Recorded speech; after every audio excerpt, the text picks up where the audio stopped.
You are looking at Julian's pronunciation guide, where we look at how to pronounce better some of the most mispronounced words in the world, like this other curious word. But how do you say what you're looking for today? Let's learn how to pronounce this name, the name of this force that affects the atmosphere.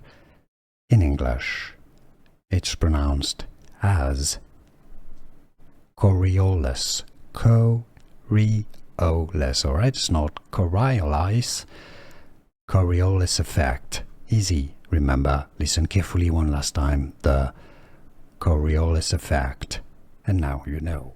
Here are more videos on how to pronounce more confusing words and names too many mispronounced. Like this video if you found it useful. I appreciate your support. I'll see you soon and thanks for watching.